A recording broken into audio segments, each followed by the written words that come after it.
¿Alguna duda que les haya quedado de la unidad 1 antes de que la demos totalmente por finalizada? Yo quisiera repasar con ustedes los contenidos de la unidad 1 para organizar, que ustedes organicen en sus apuntes cada uno de los temas que aparecen en el programa, de qué texto y de qué autor se estudian. Les voy a compartir pantalla con el programa, tengan ustedes su programa a mano y vamos a ir analizándolos.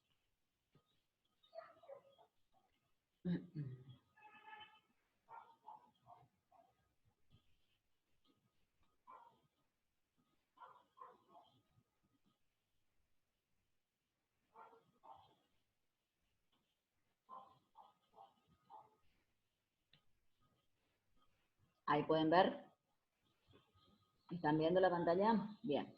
Bueno, en la unidad 1 nosotros habíamos analizado algunos temas que tenían que ver directamente con qué es la filosofía.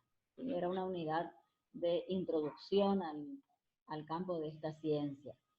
Entonces fuimos viendo distintos autores que proponían distintas maneras de entender qué es la filosofía y estuvimos analizando cada una de esas propuestas. Vamos a ir viendo tema por tema de esta unidad de qué autor deben estudiar cuando llegue el momento del examen, ya sea parcial o final. Este tema, la filosofía y su vivencia, definiciones filosóficas y vivencias filosóficas que les estoy marcando aquí, lo deben estudiar, anoten en sus apuntes, por favor, lo deben estudiar del texto de García Moreno. ¿Sí? Vayan anotando. El siguiente tema, el origen del filosofar, es un tema que lo analizamos y lo vimos en el texto de Jaspers, Karl Jaspers. Aquí habíamos analizado qué diferencia había entre los conceptos comienzo de la filosofía y origen de la filosofía, y analizamos los tres orígenes que plantea este autor como ejemplos de situaciones que nos mueven a filosofar: el asombro, la duda y la angustia, y hablamos también de las situaciones límites. El siguiente tema, sentido de la palabra filosofía, la filosofía en las distintas etapas históricas y las disciplinas filosóficas, lo vimos de también García Morente. Aquí hago referencia a ese cuadro sinóptico que yo les pedía que hicieran respecto de cómo fue cambiando el significado de la palabra filosofía en las distintas etapas históricas, y finalmente a partir de la Edad Moderna, cuando aparecen las llamadas ciencias particulares, que dijimos que el campo de la filosofía queda desagregado en disciplinas filosóficas, entre las que podemos mencionar la lógica, la ética, la estética, la teoría del conocimiento, la filosofía del lenguaje, etc. Respecto de ese tema hicieron la actividad de la unidad 1. ¿Sí? El siguiente tema, las ciencias y la filosofía, es un tema que se estudia del texto de Bochensky. Bochensky, en su análisis, plantea que la filosofía es una ciencia y que como tal tiene objeto de estudio y método propio, pero que tiene la particularidad de diferenciarse de las otras ciencias, y allí viene el planteo que él hace, porque ¿en qué se diferencia? En que es un saber universal, en que es un saber radical y en que es un saber de los fundamentos. Ese sería el planteo fundamental de Bochensky. Y finalmente, este tema, tipos de saberes, lo analizamos la clase pasada, es lo que analizamos del texto de Fernández Marcantoni, donde hicimos un cuadro comparativo entre las principales características que tienen el saber vulgar, el saber científico y el saber filosófico. Y este último temita, ciencia, filosofía y religión, hace referencia al cuadro comparativo que está en el aula, donde está completo, digamos, semejanzas y diferencias entre estos tres campos del saber, que sirve de complemento del cuadro comparativo entre saber vulgar, saber científico y saber filosófico. Yo les había dicho que ese cuadro lo tienen que descargar y lo tienen que tener entre sus apuntes para estudiar cuando vayan a preparar el examen y completar el cuadro de Fernández Marcantón. ¿Hasta aquí alguna pregunta? ¿Están bien identificados los temas, cada tema con qué autor se estudian? Recuerden siempre ir desarrollando en sus apuntes todas las consignas de lectura que yo les propongo, porque es un modo de, por un lado, obligarse a ustedes a leer los textos y al tratar de desarrollar las respuestas a esas preguntas, ir pudiendo ver si van entendiendo o no van comprendiendo algún tema o tienen alguna duda. Ya que el objetivo de estas clases es que ustedes justamente planteen las dudas que les aparecen en la lectura de los textos. Bien, hoy vamos a comenzar el desarrollo de la unidad 2. Yo les mandé un comunicado anoche diciéndoles que ya estaban habilitados los textos de la unidad 2 y que para esta unidad van a tener una actividad obligatoria que es grupal y que tiene como fecha de vencimiento el viernes 22 de mayo. ¿De qué vamos a hablar en esta unidad? Vamos a hablar de una de las problemáticas filosóficas que tiene que ver con la pregunta referida a qué es pensar y qué es conocer. La problemática del pensamiento y del conocimiento. Esta problemática es el contenido de una disciplina filosófica llamada nociología. Anoten esa palabrita, se escribe con G al principio, no suena pero se escribe, nociología, y que significa teoría del conocimiento. La nociología es una parte de la filosofía que reflexiona sobre el pensamiento y el conocimiento. En esta unidad 2 vamos a manejar o vamos a leer las propuestas de dos autores. Uno de ellos ya lo conocen, es Fernández Marcantoni, que es el autor que leímos para los tipos de saber, y el tema que vamos a trabajar de Fernández Marcantoni es este que les señalo acá. El conocimiento y el planteo nociológico, la problemática del origen, de la esencia y de los límites del conocimiento. Esos dos temas los vamos a leer del texto de Fernández Marcantoni. El resto de los temas de la unidad 2, la problemática filosófica del pensar, pensamiento científico y pensamiento filosófico, pensamiento de opinión, pensamiento complejo y pensamiento confuso, el pensar en la premodernidad, la modernidad en la posmodernidad, el conocimiento con fundamentos y el conocimiento sin fundamentos, el conocimiento pragmático y contingente. Esos son temas que vamos a leer en otro autor que todavía no lo vimos, que lo vamos a empezar a analizar a partir de esta unidad, que se llama Osvaldo Dallera. Y los textos que vamos a leer están extraídos de uno de sus libros que se llama Problemas de Filosofía. ¿Sí? Entonces, en esta unidad vamos a trabajar con dos autores.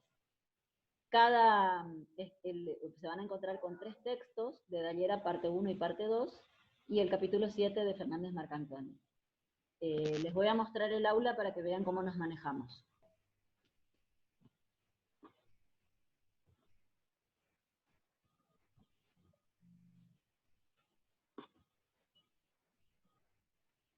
A ver, denme un segundo.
A ver.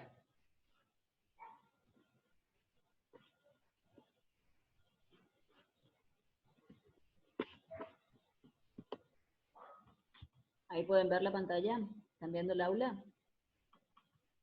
Bien. Ustedes entran como siempre por aquí y van a ir a clases. Y allí van a encontrarse con que les aparece unidad 1, que es la que terminamos de desarrollar, y unidad 2. Yo durante esta semana voy a dejar todavía habilitada la unidad 1 por si alguno de ustedes todavía tiene que revisar algún texto o volver a descargar o lo que fuera, y porque hay alumnos que están siendo habilitados, recién fueron habilitados la semana pasada, entonces todavía tienen que entrar a esa unidad. A partir de la semana que viene ya va a estar deshabilitada la unidad 1 y va a quedar solamente la unidad 2. Si hacen clic en unidad 2 van a encontrar lo siguiente. Un PowerPoint que lo vamos a analizar ahora, que es una presentación de los conceptos claves, de los conceptos generales de esta unidad 2. Los textos, como les decía, ¿qué es pensar parte 1? ¿Qué es pensar parte 2? Estos dos textos son de Osvaldo Dallera. Y un tercer texto que dice Fernández Marcantoni, capítulo 7, Teoría del Conocimiento. Los tres textos, fíjense que tienen el circulito rojo, que significa que son de lectura obligatoria. ¿Sí? Los tres textos tienen que leerlos obligatoriamente. De las actividades, yo acá les reproduzco la misma secuencia que en la unidad 1. Cada texto, después del texto viene la actividad, que es pensar, que es conocer, conocimiento con fundamentos y conocimiento sin fundamentos, la nociología o teoría del conocimiento. Tres actividades, de las cuales, como ven, hay dos que están en color gris y hay una que está en rojo. Solamente la que está en rojo es la obligatoria. Lo que aparece en color gris no es obligatorio de enviar, sí es obligatorio para ustedes hacerlo. Son consignas que tienen que desarrollar en sus apuntes de clase para ver si están comprendiendo o no el texto anterior. La única actividad obligatoria que tienen que enviar es esta, que dice actividad obligatoria abierta hasta el 22 de mayo. Tienen fecha de envío hasta el 22. Este trabajo también es grupal como el anterior, y allí les pido que armen grupos de 5 o 6 alumnos. No voy a recibir más en esta ocasión, ya a partir de la unidad 2, ningún trabajo individual, ni ningún trabajo de 2 alumnos. Y no voy a recibir más ningún trabajo fuera de fecha. A partir de esta unidad se pone más rígida, digamos, las condiciones, porque ya empezamos con la evaluación de seguimiento a los efectos de la regularización de la materia.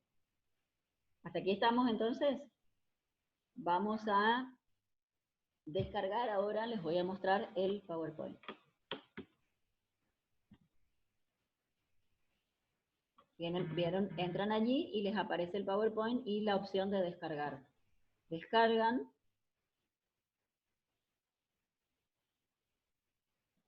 Y van a poder abrir la presentación.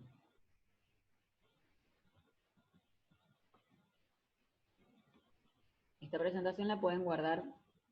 Yo les aconsejo que vayan armándose una carpeta que diga problemática filosófica y dentro de esa carpeta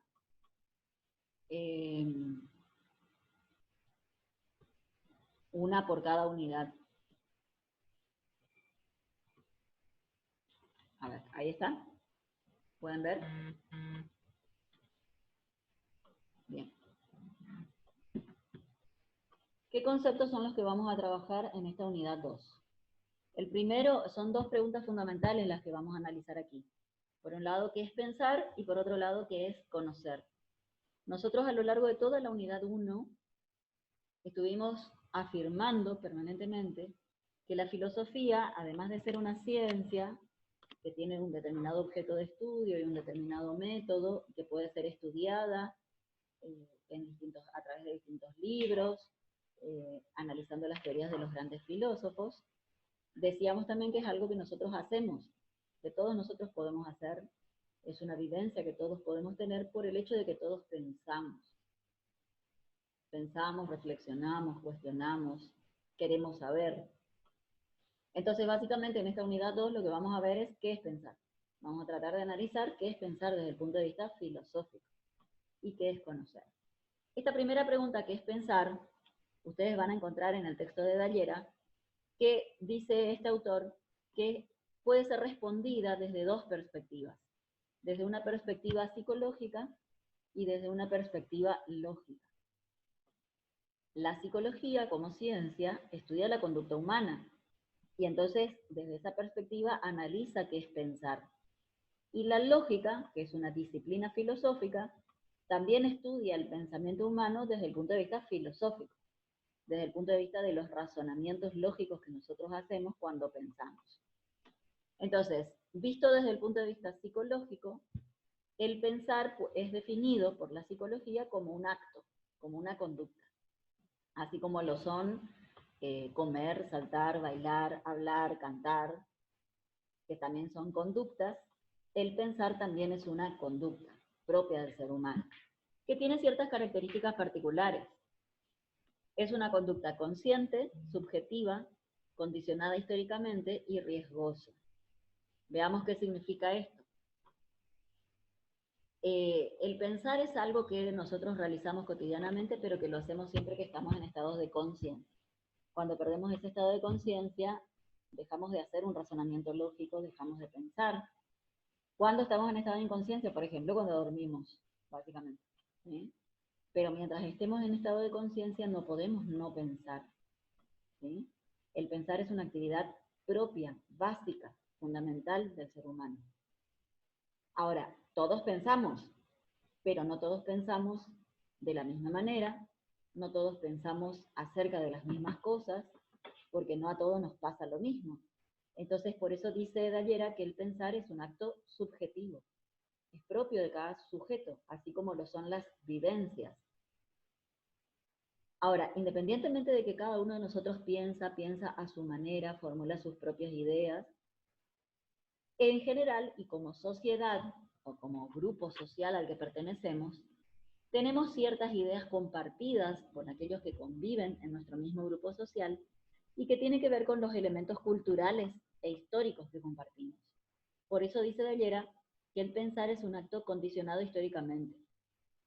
A lo largo de la historia de la humanidad se fueron compartiendo distintos modos de pensar en cada grupo social, en cada cultura y en cada época. De hecho, nosotros, los argentinos, latinoamericanos, tenemos ciertas ideas compartidas acerca de la vida, acerca del mundo, acerca de la realidad, que difieren de las ideas que tienen los europeos o los norteamericanos. Pero entre nosotros, como argentinos, como latinoamericanos, podemos compartir ciertas ideas, ciertos modos de pensar. A eso se refiere Dallera cuando dice que el pensar es un acto que está condicionado, está influido por la cultura en la que vivimos. Y finalmente dice que es un acto riesgoso. ¿Por qué? Porque básicamente, primero porque nosotros, yo les acabo de decir que no todos pensamos igual, entonces cuando comunicamos y compartimos lo que pensamos acerca de un determinado tema, corremos básicamente el riesgo de no pensar igual que los demás, o que los demás no piensen igual que yo, y que podamos tener alguna discusión, algún conflicto, algún quiebre en nuestra relación con alguien que no piensa igual que yo. Y por otro lado, corremos siempre otro riesgo, que es el riesgo de equivocarnos, que es básicamente que es tan humano como pensar.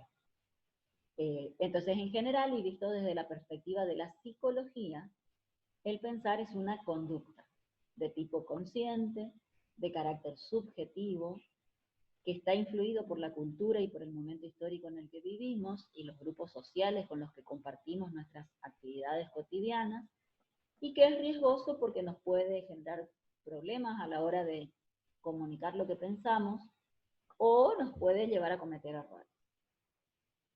Vamos desde la otra perspectiva, desde la perspectiva lógica. El pensar es entendido como lo que normalmente llamamos razonar, ¿sí? Elaborar razonamientos. Desde la perspectiva lógica, Dallera dice que el pensar es la realización de un conjunto de operaciones mentales. Por ejemplo, nosotros en todo momento estamos haciendo procesos mentales. Estamos definiendo, estamos analizando, estamos comparando, estamos clasificando, estamos pensando ejemplos, y todas esas son operaciones mentales, que es lo que la lógica dice que es pensar. Pensar es hacer todo eso, ¿sí? Ahora, todas esas operaciones mentales que nosotros realizamos todo el tiempo, porque todo el tiempo estamos haciendo todo eso, sin que nos demos mucha cuenta, nos lleva a obtener conocimientos, ¿sí? Nosotros decíamos en la última clase que los conocimientos que nosotros vamos adquiriendo a lo largo de nuestra vida pueden provenir de distintas fuentes. Los conocimientos que nosotros tenemos pueden venir de la propia experiencia, del propio sentido común, y es lo que llamábamos saber vulgar. Podemos tener ciertos conocimientos que provengan de la ciencia, porque estudiamos determinada ciencia, y entonces tenemos un saber científico. O podemos tener también conocimientos que provengan de la filosofía, del saber filosófico. Todos esos conocimientos nosotros los vamos adquiriendo gracias a que pensamos, y que pensamos todo el tiempo.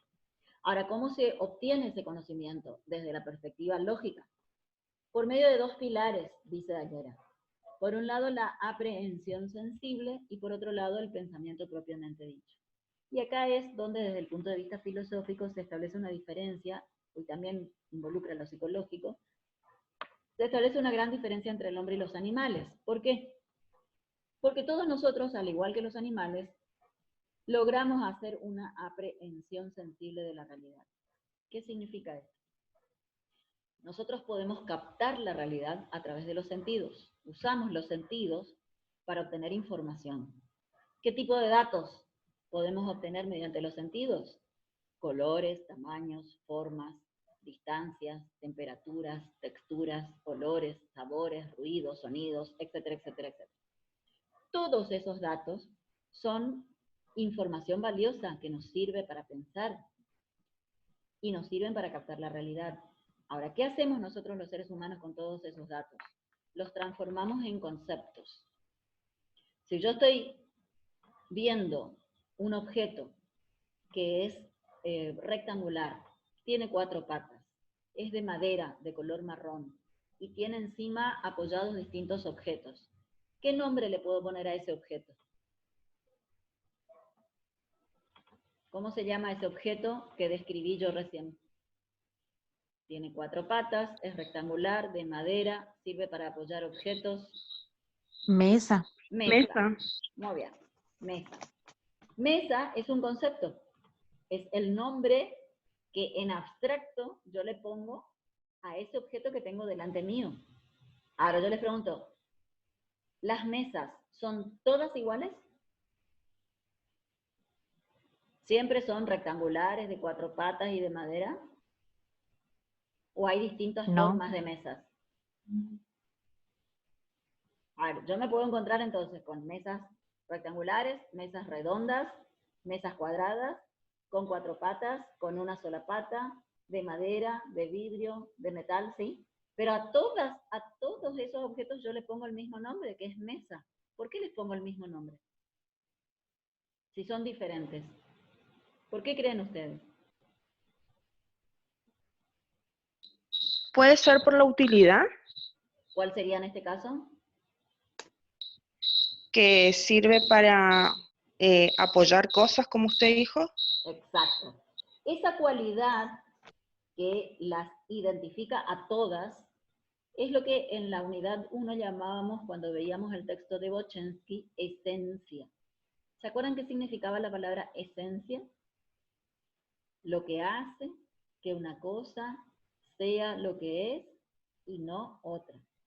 Entonces yo puedo tener distintos tamaños, formas y materiales de mesa, pero a todas les voy a poner el mismo nombre porque todas tienen la misma esencia, sirven para apoyar objetos. ¿Me explico? Esa posibilidad de abstraer lo que podemos observar y ponerle un nombre a los objetos se llama razonamiento. Y eso es propio del hombre. Y es este segundo pilar del que habla Dallera, el pensamiento propiamente dicho. Y acá es donde nos diferenciamos de los animales. Los animales captan la realidad a través de los sentidos. Un animal siente hambre, ve la presa, la corre, la caza y la come, y satisface su necesidad. pero el animal no sabe que lo que siente es hambre, que lo que hizo es correr, que lo que hizo fue cazar y que lo que hizo es comer, y que comer satisface su hambre. Todo ese proceso de razonamiento solamente lo podemos hacer nosotros. Solo nosotros, como dice acá el Power, solo nosotros somos conscientes de lo que nos pasa. Solo nosotros le podemos poner nombre a eso que nos pasa. Y eso es pensar. ¿Se entiende hasta acá, chicos? ¿Alguna duda? ¿Alguna pregunta? En base a esto que les estoy comentando, les hago una pregunta. ¿Qué creen ustedes? ¿Se puede no pensar? ¿Es válida esa respuesta de que, por ahí digo, alguien me pregunta, ¿en qué estás pensando? Y yo le digo, no, en nada. ¿Pueden no pensar ustedes? ¿Qué les parece? Para mí es imposible, profesor. Bien. ¿Vos estás pensando ahora, Víctor? Sí, por supuesto. Ajá. ¿Y en qué estás pensando? Y en la Ok, materia, por pensar. ejemplo, En lo que estás escuchando, ¿sí? ¿Y estás sí, pensando en algo más o solo en eso? también, sí. ¿En No, qué? varias cosas. ¿En qué, por ejemplo? Si se puede ¿Qué voy contar a hacer uno. hoy en el día? No, no hay problema. Lo que voy a hacer en el día de hoy, por ejemplo, Ujú. hacer todas mis tareas y a trabajar, entre otras cosas. Bien. Bien. ¿Alguien más está Sí, pensando sí. en otra cosa que no sea solo en lo que yo estoy diciendo? ¿O alguien está pensando en otra cosa y no en lo que yo estoy contando? Que también es posible. ¿Sí? A ver, Aymara, ¿vos? ¿Vos estás pensando en otra cosa que no sea lo que yo estoy diciendo? No, profe. Prometo que no tomo represalias. No, profe. ¿Se puede pensar en varias No, cosas a la vez? sí se puede pensar, pero como yo en este momento estoy en una clase, lo único que conscientemente hago es pensar en la clase. Ok. Inconscientemente sí puedo estar pensando en otras cosas, pero mi atención está en la clase. Bien. Entonces, todo el tiempo pensamos, no podemos no pensar. Y todo el tiempo estamos pensando siempre en lo que nos está pasando, ¿sí? O en lo que nos va a pasar inmediatamente. Eso que pensamos es el contenido de nuestro pensamiento y es lo que deriva en razonamientos. Yo digo, voy a tratar de escuchar atentamente lo que dice la profesora porque se está poniendo complicado el tema. Voy a tomar apuntes y voy a escribir lo que alcanzo a comprender de lo que la profe está exponiendo. ¿Por qué? Porque está más complicado y después voy a tener que estudiar solo. ¿Puede ser que ese sea un pensamiento de ustedes? Bueno, ese es un razonamiento. Todo eso, ese hilo de deducciones o inducciones que nosotros hacemos, todo eso es pensar. Cuando me levanto y digo, uy, va a hacer calor. ¿Por qué lo digo? Porque capté un determinado elemento, una determinada información de la realidad y pensé, uy, va a hacer calor. ¿Sí? Sentí, tuve la sensación de calor, que es esto, aprehensión sensible, y a esa sensación le puse un nombre diciendo, uy, hoy va a hacer calor. Utilicé mi capacidad de razonamiento para ponerle un nombre a esa sensación. ¿Se entiende esto? Solo nosotros lo podemos hacer. Los animales no lo hacen. ¿Sí? No tienen capacidad de conciencia de lo que les sucede. No son conscientes de lo que les pasa. Entonces no le pueden poner nombre a lo que les pasa. ¿Sienten hambre? Comen. Nosotros sentimos hambre y decimos, uy, ¿qué será que puedo comer? ¿Podré cocinar esto? Ah, qué rico sería comer esto. Todo eso razonamos nosotros. El animal no lo puede hacer. ¿Entienden la diferencia? ¿Y entienden qué es pensar en función de esto que estamos viendo del razonamiento de la perspectiva lógica? ¿Sí? ¿Seguro? Bien. ¿Podemos seguir? Sí, profe. Ok. Hasta aquí estamos analizando una parte del texto de Dallera. ¿Sí? Todo esto que yo les estuve explicando recién es una de las propuestas que hace Osvaldo Dallera. Ahora vamos a ver un poquito de la perspectiva de Fernández Marcantoni, que es el otro autor. ¿Sí? Fernández Marcantoni hace un análisis de cuáles son las principales problemáticas filosóficas relacionadas con el conocimiento. Y por eso en el programa yo les señalé que el primer tema que ustedes van a estudiar de este autor es el problema nociológico. ¿Se acuerdan esa palabrita que les dije que se escribe con G al principio pero que no suena? Bueno, la palabra nociología, anoten esto, deriva de gnosis, que se escribe con G, G-N-O-S-I-S, gnosis, que significa conocimiento, y de logos, que significa estudio o teoría. Entonces, la nociología es el estudio o la teoría del conocimiento. Y es una disciplina filosófica, es una parte de la filosofía que reflexiona específicamente sobre el conocimiento humano. Dallera, en el texto de Dallera, ustedes van a encontrar el análisis que él hace de esta problemática. Y este autor se plantea tres grandes interrogantes, que son tres grandes preguntas que intenta resolver la nociología respecto del conocimiento. ¿Cuáles son estas tres preguntas? ¿Qué podemos conocer? ¿Qué es conocer? ¿Y cómo hacemos para conocer? Esta pregunta, ¿qué podemos conocer?, refiere al problema o a la problemática de la posibilidad y los límites del conocimiento. Traducido sería, la pregunta traducida sería, ¿podemos conocer la verdad o no? ¿Podemos conocer todo o solo una parte? ¿Hasta dónde puede llegar nuestro conocimiento? ¿Sí? Esta segunda problemática, que es conocer, tiene que ver con la esencia del conocimiento. La pregunta ¿qué es? Siempre busca la esencia. ¿Se acuerdan? Lo que hace que una cosa sea lo que es y no otra.